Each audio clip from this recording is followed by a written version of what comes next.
সুপ্রিয় শিক্ষার্থীরা, আশা করছি তোমরা সকলেই ভালো আছো, সুস্থ আছো এবং সুন্দর আছো। সেই সাথে বেশ উদ্গ্রীব হয়ে আছো তোমাদের উচ্চ মাধ্যমিক শিক্ষা জীবনের সূচনার এই দ্বার প্রান্তে এসে, যে তুমি দেশের সর্বোচ্চ বিদ্যাপীঠে তোমার উচ্চ মাধ্যমিক শিক্ষা জীবন হয়তো সম্পন্ন করতে চাও। কারণ তোমরা ইতিমধ্যেই, আমি আশা করব যে যারা ভিডিওটি দেখছো তাদের অধিকাংশেই হয়তো মাধ্যমিক পরীক্ষা দিয়ে ফেলেছো, কিংবা মাধ্যমিক পরীক্ষা তোমাদের রেজাল্ট তো হয়ে গিয়েছে। এখন তোমরা বিভিন্ন কলেজ এডমিশনের জন্য চিন্তায় আছো, কোন কলেজে ভর্তি নিবা সেটার জন্য ভাবছো, এবং বিশেষ করে নটরডেম কলেজে ভর্তি পরীক্ষার এবং পরবর্তীতে ভর্তি প্রক্রিয়া নিয়ে ভাবছো। তো আমি আশা করব যে আজকের এই ভিডিওটি যারা দেখছে সকলেই আমার ছোট ভাই বোন বয়সী, সেজন্য আমি সবাইকে তুমি করে সম্বোধন করছি। যদি সিনিয়র পার্সন কেউ দেখে থাকেন, আমি তাদের কাছে আসলে শুরুতেই ক্ষমা চেয়ে নিচ্ছি। আর আমার ম্যাক্সিমাম অডিয়েন্স স্টুডেন্ট, আমি হচ্ছে ইউনিভার্সিটি এডমিশন নিয়ে কাজ করি। পাশাপাশি যারা উচ্চ মাধ্যমিক পর্যায়ে আছে তাদেরকে নিয়েও আমরা কাজ করি। তোমাদেরকে যদি জিজ্ঞেস করা হয় বাংলাদেশের অন্যতম সেরা কলেজ কোনটি, নিশ্চয়ই ছেলেদের জন্য তোমরা চোখ বন্ধ করে বলে দিতে পারবা সেটি হচ্ছে নটরডেম কলেজ। নিশ্চয়ই নটরডেম কলেজ বাংলাদেশের অন্যতম একটি সেরা প্রতিষ্ঠান। তোমরা মাধ্যমিক শিক্ষা জীবন শেষ করার পরে উচ্চ মাধ্যমিকে যখন ভর্তি হবা, তখন অনেকেরই স্বপ্ন থাকে যে তোমাদের উচ্চ মাধ্যমিক যে শিক্ষার জীবন সেটি নটরডেম কলেজের মতো একটি স্বনামধন্য কলেজে সম্পন্ন করার। তো সেই জায়গা থেকে তোমরা নটরডেম কলেজ সম্পর্কে অনেক ধরনের প্রশ্ন বিভিন্ন মাধ্যমে করে থাকো, এবং তোমাদের মনে আসলে অনেক ধরনের কনফিউশন কাজ করে। তো আজকের এই ভিডিওতে আমরা নটরডেম কলেজের একদম আদ্যপান্ত নিয়ে বিস্তারিত আলোচনা করব। তোমরা জানো যে নটরডেম কলেজের ভর্তি পরীক্ষার মাধ্যমে শিক্ষার্থীদেরকে ভর্তি করানো হয়ে থাকে। তো সেক্ষেত্রে আসলে কোন কোন বিষয়ের উপরে ভর্তি পরীক্ষা হয়, ভর্তি পরীক্ষা কত মার্কসের হয়, কত সময়ে সেক্ষেত্রে ভর্তি পরীক্ষা সম্পন্ন হয়ে থাকে, কিংবা কোন বিভাগের জন্য কয়টি আসন আছে, এবং সবচেয়ে জরুরি বিষয় সেটা হচ্ছে তোমাদের আবেদন যোগ্যতা বা কত জিপি এর প্রয়োজন হয়ে থাকে নটরডেম কলেজে ভর্তি পরীক্ষা দেওয়ার জন্য। পাশাপাশি তোমাদের রিটেন বা লিখিত পরীক্ষার পরবর্তী সময় একটি ভাইবা সেক্ষেত্রে অনুষ্ঠিত হয়। সেই ভাইবাতে আসলে কেমন ধরনের প্রশ্ন করে বা ভাইবার এনভায়রনমেন্ট কেমন থাকে, এবং পরবর্তীতে তোমাদের নটরডেম কলেজে যে পড়াশোনার খরচ বা তোমাদের একাডেমিক লাইফ সবকিছু নিয়ে আজকে আমরা এই ভিডিওতে আলোচনা করব। তো আশা করছি এই ভিডিওটি দেখলে তোমাদের নটরডেম কলেজ সম্পর্কিত যত প্রশ্ন আছে কিংবা যত জিজ্ঞাসা আছে সবকিছুরই আজকে এই ভিডিওর মাধ্যমে সমাধান পেয়ে যাবা। তো আমরা যদি একটু আহ, শুরু করি যে আসলে নটরডেম কলেজের যেই আজকে যে প্রেজেন্টেশন, সেটি হচ্ছে আমরা প্রথমেই এখানে দেখতে পাচ্ছি ভর্তির যে আবেদন ফর্ম।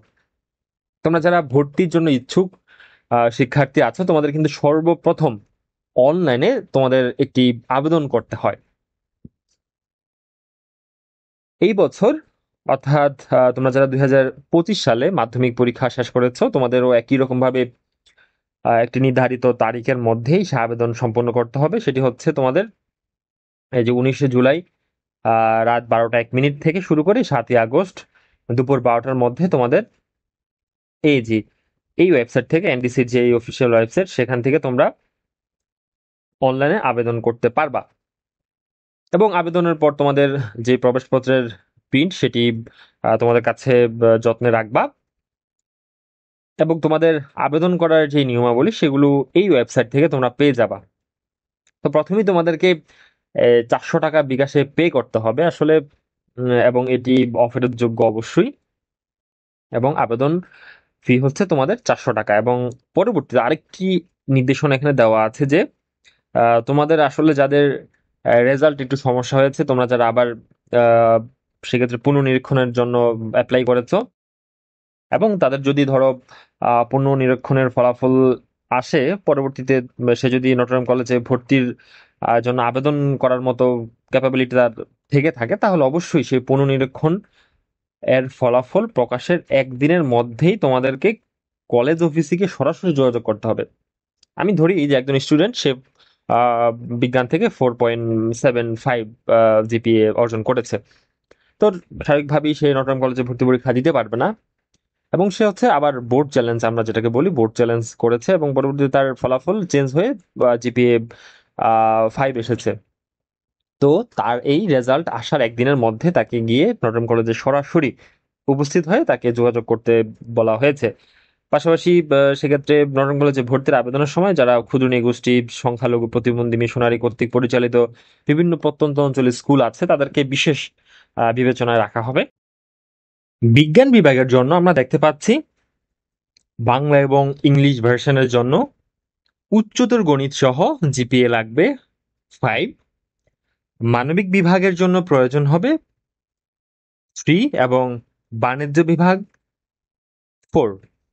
তো যারা বিভাগ পরিবর্তন করে ভর্তি পরীক্ষায় অংশগ্রহণ করবে তাদের ক্ষেত্রে একই রকমভাবে বিজ্ঞান বিভাগ থেকে যারা ব্যবসা শিক্ষা বিভাগে গিয়ে পরীক্ষা দিবে তাদের 4.25 প্রয়োজন হবে, এবং একই সাথে যারা বিজ্ঞান ও ব্যবসা শিক্ষা বিভাগ থেকে মানবিক বিভাগে বিভাগ পরিবর্তন করে পরীক্ষা দেবে তাদের ক্ষেত্রে জিপিএ প্রয়োজন হবে 3.50। তোমরা যেমনটি এখানে দেখতে পাচ্ছ। তো এই তো গেল আজকে আমাদের আবেদন যোগ্যতা, যে কোন বিভাগে আসলে কত জিপিএ প্রয়োজন হবে, কিংবা তুমি যদি বিভাগ পরিবর্তন করে পরীক্ষা দিতে চাও সেক্ষেত্রে তোমার কত জিপিএ লাগবে। এইবার আসি আমরা আসন সংখ্যা নিয়ে আলোচনা করতে। আমরা দেখতে পাচ্ছি এখানে বিজ্ঞান বিভাগে বাংলা মাধ্যমে অর্থাৎ বাংলা ভার্সনে আছে 1810টি আসন এবং ইংরেজি মাধ্যমে আছে 320টি আসন। একই রকম ভাবে মানবিক বিভাগে আছে 410টি আসন এবং ব্যবসা শিক্ষা বিভাগে আছে 750টি আসন।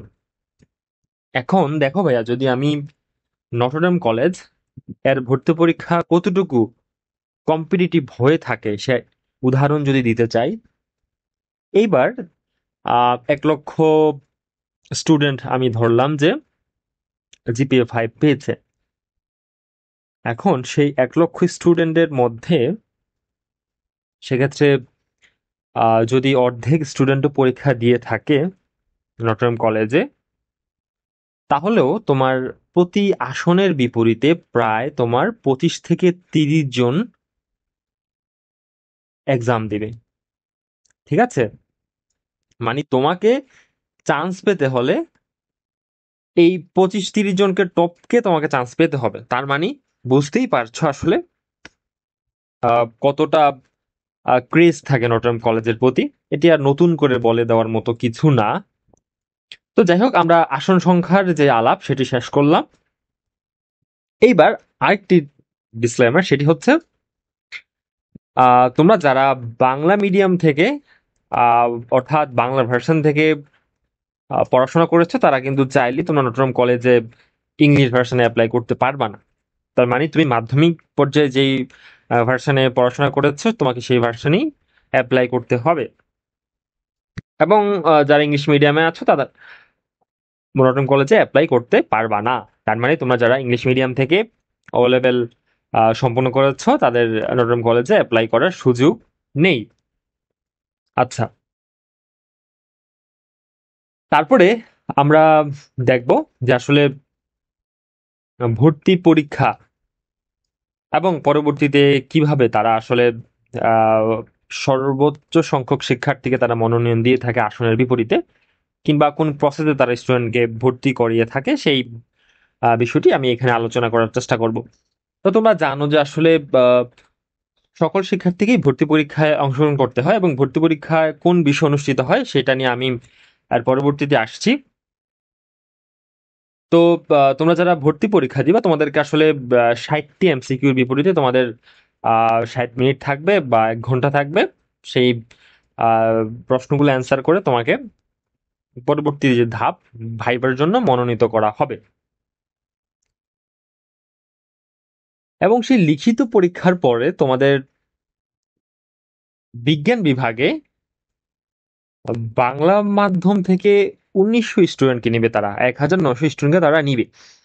তো আসন ছিল কয়টা ভাই? আমরা দেখলাম যে একটু আগে 1810টা, কিন্তু নিবে তারা লিখিত পরীক্ষার পরে নিবে 1900 জনকে। ঠিক আছে? তার মানে তারা একটু বেশি সংখ্যক স্টুডেন্টকে নিবে। কেন নিবে সে প্রসঙ্গে আসছি।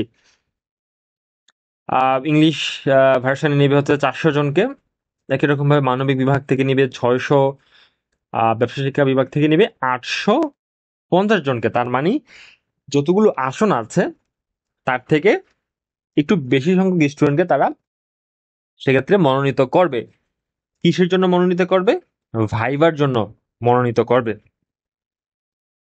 এবং পরবর্তীতে তোমাদের মাধ্যমিক পর্যায়ে জিপিএ এর যেই মার্ক, এবং পরবর্তীতে তোমাদের ভর্তি পরীক্ষার সময় যে রিটেন মার্ক, এবং পরবর্তীতে সর্বশেষ ভাইবার যেই মূল্যায়ন, সেটির ভিত্তিতে তোমাদেরকে চূড়ান্তভাবে ভর্তির জন্য মনোনীত করা হবে। এখন আসি রিটেন পরীক্ষার পরবর্তী সময় যে ভাইবা অনুষ্ঠিত হয়, ভাইভাতে মেইনলি কি হয়? ভাইভাতে আসলে তোমার আচরণগত বিষয়গুলো দেখবে তারা। তুমি মানুষ হিসাবে কেমন, তোমার কথাবার্তা কেমন, তোমার চিন্তাধারা কেমন। কারণ সেখানে যারা ভাইবা নিবেন তারা শুধুমাত্র যে একটি কলেজের শিক্ষক এরকমটা না, তারা একই সাথে তোমার মাইন্ড রিড করতে পারবে এরকম অনেক দক্ষতা সম্পন্ন শিক্ষক সেই ভাইবা বোর্ডে উপস্থিত থাকবেন, এবং খুবই ক্যাজুয়াল ভাইবা তোমাদের সেখানে অনুষ্ঠিত হবে। এই স্লাইডটা কেন এখানে আনলাম, তোমরা দেখতে পাচ্ছ এই স্লাইডের একদম শেষ অংশে আমি আহ, একটি লাইন এখানে কোড করেছি। সেটি হচ্ছে, যে সকল ছাত্র কলেজ কর্তৃক নির্ধারিত যে ইউনিফর্ম আছে, কলেজ আইডি কার্ড ব্যবহার করার যে নির্দেশনা আছে, এবং পাশাপাশি নিয়মিত ক্লাস করতে যারা অনাগ্রহী এবং যারা ধূমপায়ী, তাদের আবেদন করার প্রয়োজন নেই। একদম কি বলবো, সরাসরি এখানে বলে দেওয়া আছে। এখন এই কথাটা আমি কেন এখানে আনলাম, আনার একমাত্র কারণ হচ্ছে এটাই, যে নটরডেম কলেজে যেই ভাইবা অনুষ্ঠিত হবে সেই ভাইবাতে দেখবে তুমি আসলে মানুষ হিসাবে কেমন, পাশাপাশি এই যে রুলস গুলো এখানে বলে দেওয়া আছে সেগুলো তুমি মেনে চলতে পারার মতো সক্ষমতা তোমার আছে কিনা, এটাই জাস্ট ভাইবা বোর্ডে দেখবে।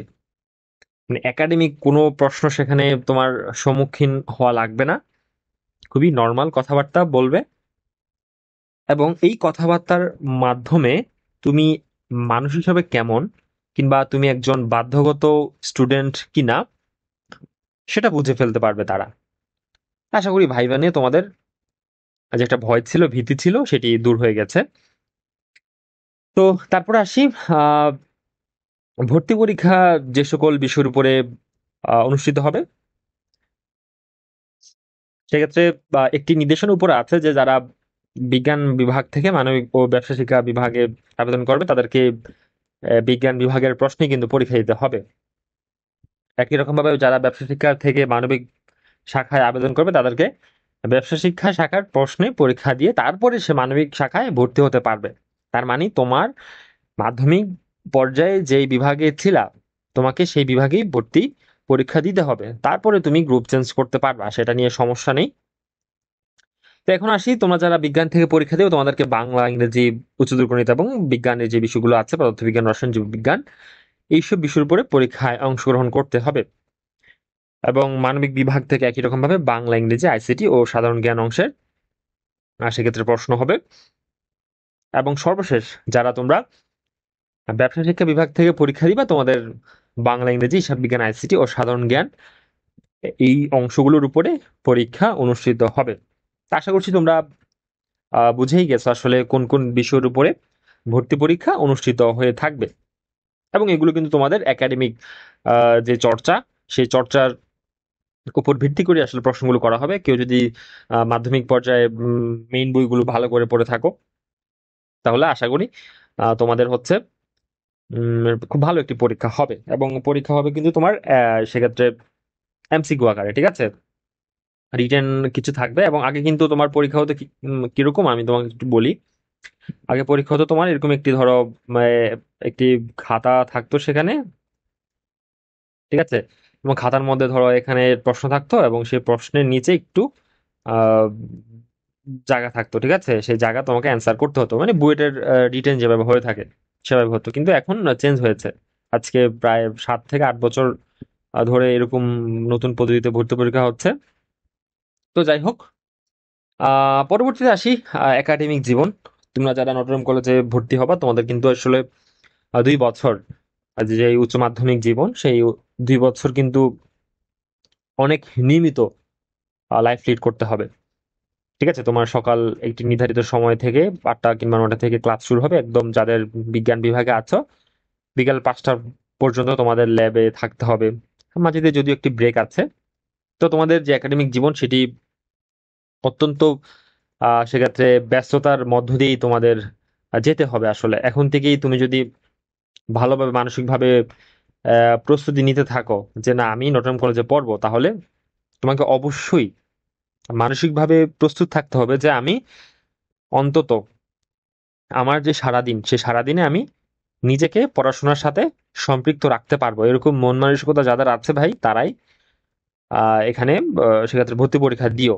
ঠিক আছে, কারণ অনেক শিক্ষার্থী আসলে নটরডেম কলেজ থেকে ঝরে যায় কারণ তারা ট্র্যাক হারায় ফেলে। ঠিক আছে, তা আমি বলবো যাদের আসলে এরকম মন মানসিকতা আছে পড়াশোনার সাথে লেগে থাকার সেক্ষেত্রে মাইন্ডসেট আছে তারাই নটরডেম কলেজে ভর্তি পরীক্ষা দিও। কারণ পরবর্তীতে না হলে তুমি একটি নির্ধারিত রুটিন একদম অফিস আওয়ারের মতো সকাল 8টা থেকে সেক্ষেত্রে বিকেল 4টা 5টা এরকম একটি নির্ধারিত সময়ের মধ্যে কিংবা একটি টাইম ফ্রেমের মধ্যে কিন্তু তুমি আবদ্ধ হয়ে যাবা। ঠিক আছে, আচ্ছা একাডেমিক জীবন নিয়ে বললাম এবং তোমাদের সেক্ষেত্রে নটরডেম কলেজে ভর্তি হওয়ার পরে তোমরা দেখবা অবশ্যই যে একাডেমিক পড়াশোনার পাশাপাশি কিন্তু তাদের অনেকগুলো ক্লাব আছে, ক্লাব অ্যাক্টিভিটিস আছে। আর সেক্ষেত্রে তোমরা সেই ক্লাব অ্যাক্টিভিটিস এর মাধ্যমেও নিজেদেরকে অনেক ভালো করে সমৃদ্ধ করতে পারবে। ঠিক আছে, যারা বিজ্ঞান বিভাগে আছো তোমাদের খুব ভালো লেভেলের সুযোগ আছে এবং আমি বিশ্বাস করি যে অনেক আহ পাবলিক বিশ্ববিদ্যালয় এরকম ল্যাবের ফ্যাসিলিটিস নাই যেরকমটা না নটরডেম কলেজে আছে। তো যাই হোক, তোমরা অনেক সুন্দর একটি জীবন পাবে আসলে নটরডেম কলেজে যখন ভর্তি হবা। নটরডেম কলেজে পড়াশোনার খরচ, এটি একটি কালেকটিভ প্রশ্ন, কারণ এই প্রশ্নটি সকলেই করে থাকে। কারণ অনেক বাবা মার কিংবা অনেক গার্ডিয়ানের স্বপ্ন থাকে তাদের সন্তানকে বা তাদের ছেলেকে নটরডেম কলেজে পড়াশোনা করাবে এবং তাদের সন্তান বাংলাদেশের স্বনামধন্য এই শিক্ষা প্রতিষ্ঠানে পড়াশোনা করুক। সেই জায়গা থেকে অনেকেরই একটি কমন প্রশ্ন, কারণ অনেক শিক্ষার্থী এই নটরডেম কলেজে পড়াশোনা করে অনেক প্রত্যন্ত অঞ্চল থেকে এসে, বিভাগীয় কিংবা জেলা শহর থেকে এসে এখানে মেসে থেকে কিংবা হোস্টেলে থেকে বা পরিবারের সাথে থেকে তাদের পড়াশোনা পরিচালনা করে। তো সেক্ষেত্রে কিন্তু তাদের একটি মান্থলি খরচ আছে অবশ্যই, যেটি অন্যান্য কলেজ থেকে একটু বেশি এবং সেটি অবশ্যই প্রাসঙ্গিক, কারণ নটরডেম কলেজে পড়াশোনার মান, ক্যাম্পাসের এনভায়রনমেন্ট, ঠিক আছে, কিন্তু অন্যান্য যে সুযোগ সুবিধাগুলো রয়েছে সেগুলো তুমি বাংলাদেশের অন্য কোনো কলেজে পাবা না। ঠিক আছে, তো আমি যদি নটরডেম কলেজের যে খরচ সেটাকে 2 ভাগে ভাগ করি, এটি হচ্ছে মানে জাতীয় খরচ বলতে গেলে সকলের জন্যই প্রযোজ্য বা বাধ্যতামূলক। তো সেই খরচটি হচ্ছে তোমরা প্রথমেই তো অবশ্যই ভর্তি আবেদন যখন করবা তখন তোমাদের 400 টাকা ফি দিতে হবে, সেটি সকলের জন্য প্রযোজ্য। পরবর্তী সময় তোমরা যখন চূড়ান্ত ভর্তির জন্য মনোনয়ন পাবা তখন তোমাদের ভর্তির সময় একটি ফি দিতে হবে। ফিটি হচ্ছে এরকম যে সায়েন্সের জন্য অর্থাৎ বিজ্ঞানের জন্য সেক্ষেত্রে 18 থেকে 19 হাজার টাকার মতো একটি অ্যামাউন্ট তোমাদেরকে বহন করতে হবে। এটা হচ্ছে বিজ্ঞানের জন্য। তারপরে একই রকম ভাবে মানবিক, হিউম্যানিটিস এবং যারা বিজনেস গ্রুপের স্টুডেন্ট আছো তোমাদের আসলে ভর্তির সময় 17,000 থেকে 17,500 মতো একটি অ্যামাউন্ট তোমাদেরকে দিতে হবে সেক্ষেত্রে। ঠিক আছে,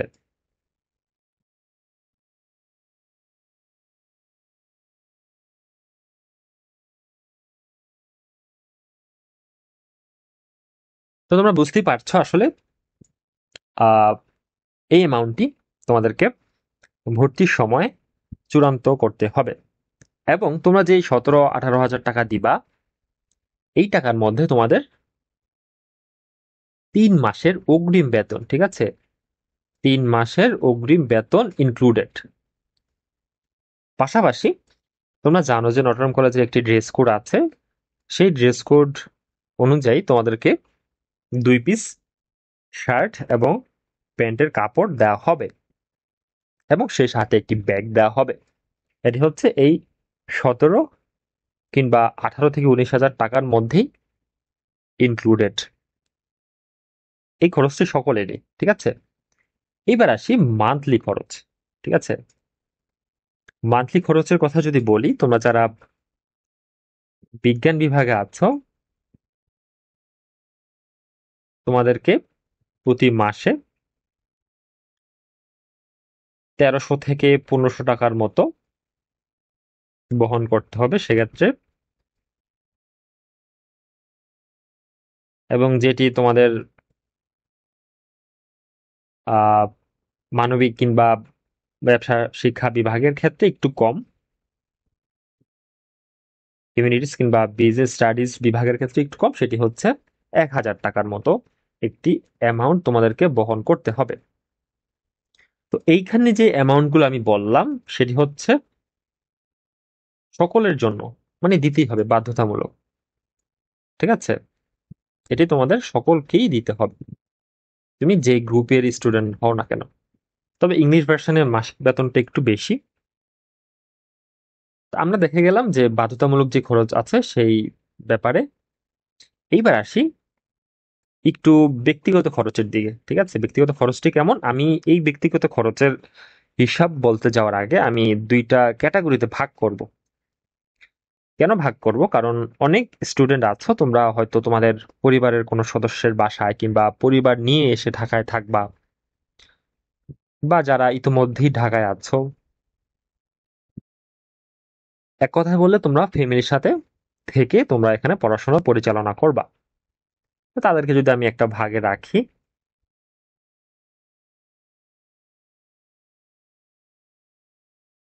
এবং আরেকটা ভাগ আছে যারা আসলে এখানে আসবা একাই ব্যাচেলার লাইফ লিড করবা, মেসে বা হোস্টেলে থাকবা,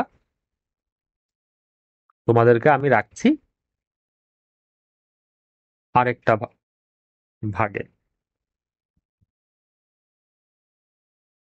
দুঃখিত, লেখাটা একটু ইয়ে হয়ে গিয়েছে, এটা আমি হোস্টেল লিখলাম আর কি, ঠিক আছে।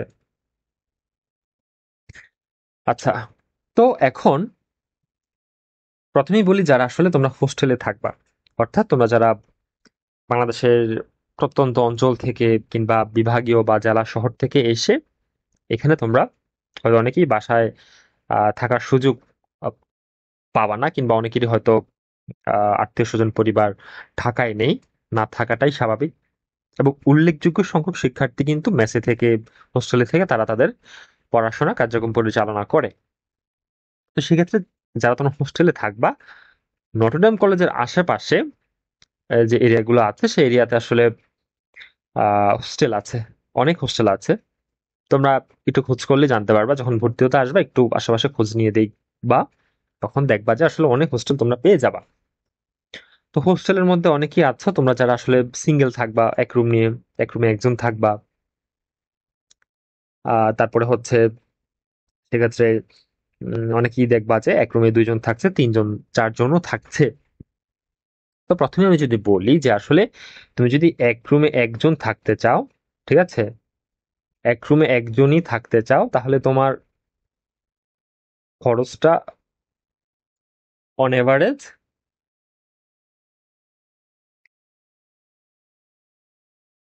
12 থেকে 14 হাজার টাকা পড়বে প্রতি মাসে। এবং এটি অবশ্যই খাওয়া দাওয়া এবং যাবতীয় যেই আনুষঙ্গিক খরচ আছে সেগুলোর সাথে একসাথে কমপ্লিট, ঠিক আছে, মানে একটা প্যাকেজ আকারে তুমি পাবা, তুমি যদি একজন এক রুমে থাকতে চাও। এর আরেকটি বিষয় আছে, হোস্টেল সিলেকশন কিংবা লোকেশনের উপর একটি বিষয় কাজ করে, সেটি হচ্ছে কিছু ফ্যাক্টর থাকে যেগুলো আসলে ইনফ্লুয়েন্স করে হোস্টেলের খরচের যে ব্যাপারটা সেটাকে। যেমন কিছু হোস্টেল আছে নটরডেম কলেজ থেকে খুবই কাছে, এবং কিছু হোস্টেল আছে একটু দূরে, তোমাকে রিক্সায় যেতে হবে, কিংবা তুমি যদি হেঁটে যেতে চাও তাহলে হয়তো 15-20 মিনিট সময় লাগতে পারে।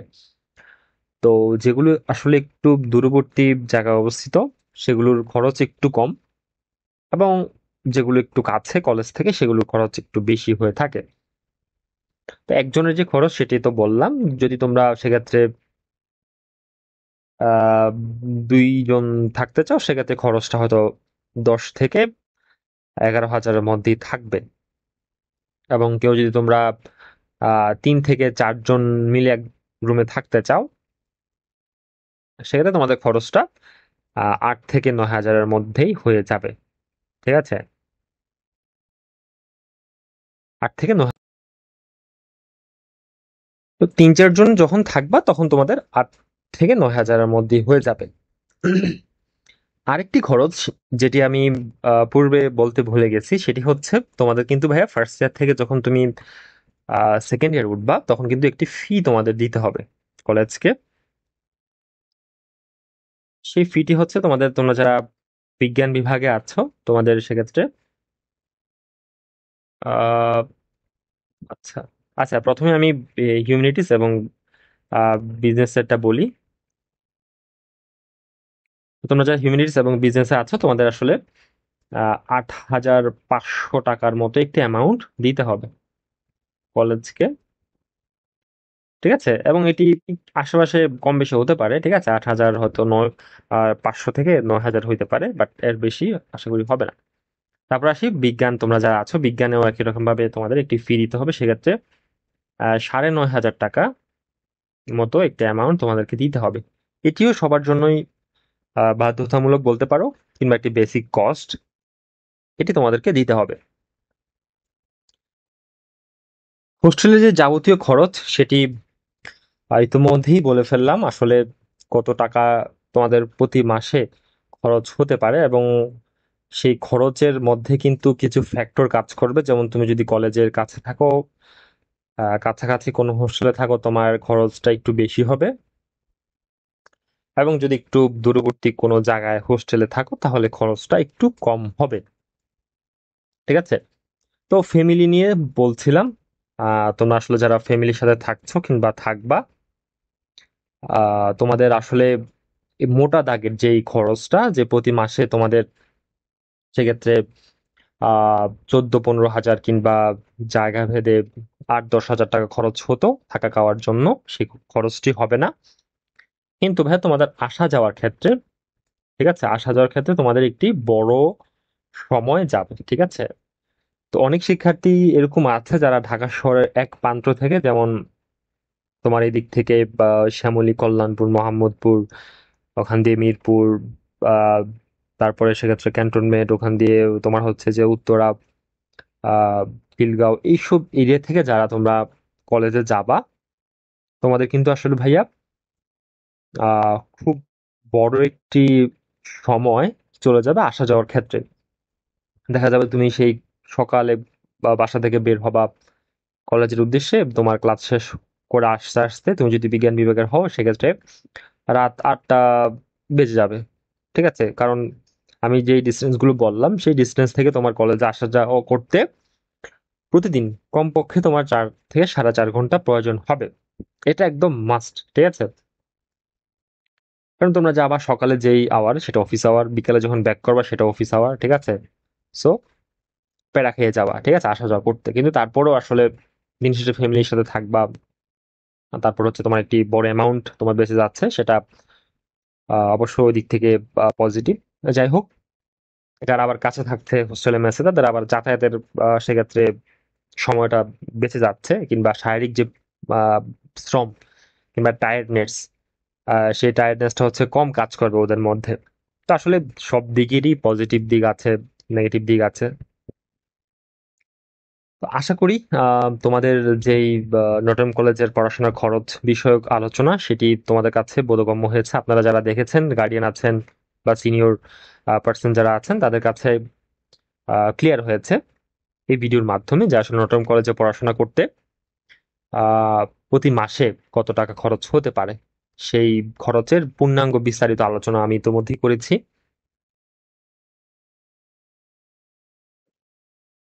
আজকের এই যে প্রেজেন্টেশন কিংবা যে ভিডিও, তার মাধ্যমে আশা করছি নটরডেম কলেজ সম্পর্কিত সকল প্রশ্নের সমাধান আপনারা পেয়ে গেছেন কিংবা তোমরা পেয়েছো। তোমরা যারা আমাদের চ্যানেল নতুন আছো, তোমরা অবশ্যই আমাদের চ্যানেলটি সাবস্ক্রাইব করবে। আমরা মূলত বিশ্ববিদ্যালয়ের ভর্তি প্রক্রিয়া নিয়ে কাজ করি। তোমরা যারা ইতিমধ্যেই উচ্চ মাধ্যমিক শিক্ষা জীবনে পদার্পণ করছো, তোমরা হয়তো একটি সময় পরে তোমাদের বিশ্ববিদ্যালয়ের যে ভর্তি যুদ্ধ, সেই যুদ্ধের জন্য নিজেদেরকে প্রস্তুত করবে। তো সেই যুদ্ধের জন্য নিজেদেরকে প্রস্তুত করার ক্ষেত্রে যত ধরনের সাপোর্ট আছে কিংবা যেসব দিক নির্দেশনা আছে, সেগুলো আমাদের কাছ থেকে তোমরা পেয়ে যাবা। এবং পাশাপাশি আরো অন্যান্য কলেজে যেই ধরনের এডমিশন প্রসেস, সেগুলো নিয়ে আমরা কাজ করছি। তো তোমরা যারা নতুন আছো চ্যানেলে, অবশ্যই তোমরা চ্যানেলটি সাবস্ক্রাইব করবে। আমরা পরবর্তীতে বাংলাদেশের কিংবা ঢাকার মধ্যে অন্যান্য সেরা কলেজগুলো নিয়ে ভিডিও নিয়ে আসবো। এবং ভবিষ্যতেও তোমাদের বিশ্ববিদ্যালয় প্রস্তুতির ক্ষেত্রে আমরা ইউনিভার্সিটি, মেডিকেল ইঞ্জিনিয়ারিং সকল বিভাগে আমরা তোমাদেরকে সমানভাবে সাহায্য করব। আজকের ভিডিও এ পর্যন্তই। তোমাদের সাথে দেখা হবে হয়তো নতুন কোনো সময়, নতুন কোনো ভিডিওতে। ততক্ষণ পর্যন্ত তোমরা সকলেই ভালো থাকো। ধন্যবাদ সবাইকে।